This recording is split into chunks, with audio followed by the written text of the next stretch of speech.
ایک سست لڑکے نے ایسی حرکت کر دی کہ اس کی امی بھی غصے کے ساتھ ہنس پڑیں۔ کہانی: سست لڑکا اور شارٹ کٹ۔ ایک گاؤں میں ایک لڑکا رہتا تھا، نام تھا علی، لیکن پورے گاؤں میں وہ سست علی کے نام سے مشہور تھا۔ اس کی سستی کا یہ حال تھا کہ اگر موبائل اس سے 2 قدم دور ہو تو وہ اٹھنے کے بجائے کالکٹ ہونے دیتا تھا اور بعد میں کہتا، جس کو بات کرنی ہوگی دوبارہ کر لے گا۔ ایک دن اس کی امی نے زور سے آواز دی، علی، ادھر آؤ۔ علی بستر سے ہی بولا، امی اگر ضروری ہو تو اب خود آ جائیں۔ امی غصے میں آئیں اور کہا، بس بہت ہو گیا، جا کر دودھ لے آؤ۔ علی فوراً بولا، امی کوئی شارٹ کٹ نہیں ہے۔ امی نے آنکھیں دکھاتے ہوئے کہا، ہاں ہے، نہ جاؤ، آج چائے بھی نہیں ملے گی۔ یہ سن کر علی ایک دم اٹھ بیٹھا، امی پہلے کیوں نہیں بتایا؟ میں ابھی جاتا ہوں۔ راستے کی پلاننگ۔ راستے میں علی سوچنے لگا، یار یہ تو روز کا مسئلہ بن جائے گا، آج دودھ لے آیا تو کل بھی بھیجیں گی، کچھ ایسا کرنا پڑے گا کہ دوبارہ کبھی نہ بھیجیں۔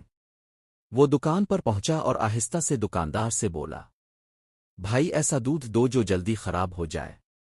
دکاندار حیران، پہلی بار کوئی ایسا گاہک دیکھا ہے؟ علی، بس بھائی ایک خفیہ مشن ہے۔ دکاندار نے ہنستے ہوئے دودھ دے دیا۔ گھر میں ڈرامہ۔ علی بڑے فخر سے گھر آیا، امی دودھ لے آیا ہوں۔ امی خوش ہو گئیں، واہ آج میرا بیٹا کتنا اچھا ہو گیا۔ علی دل میں، امی بس چند گھنٹے کی بات ہے۔ شام ہوئی، امی نے دودھ دیکھا، یہ کانا دودھ تو خراب ہو گیا۔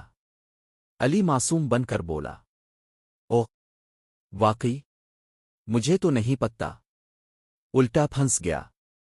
امی نے غصے میں کہا، اب سنو، آج کے بعد روز تم ہی دودھ لینے جاؤ گے، جب تک ٹھیک دودھ نہیں لاؤ گے۔ علی کا رنگ اڑ گیا، امی میں تو آپ کی مدد کرنا چاہ رہا تھا۔ امی، ہاں ہاں، بہت مدد کر رہے ہو۔ اگلے دن علی دوبارہ دکان گیا۔ دکاندار نے پوچھا، آج بھی وہی خراب دودھ؟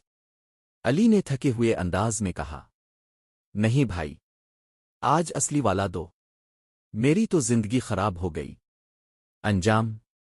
اب علی روز دودھ لینے جاتا اور ہر بار کہتا، شارٹ کٹ ڈھونڈتے ڈھونڈتے لمبا راستہ مل گیا۔ مورل: زیادہ ہوشیاری دکھانے والے اکثر خود ہی پھنس جاتے ہیں۔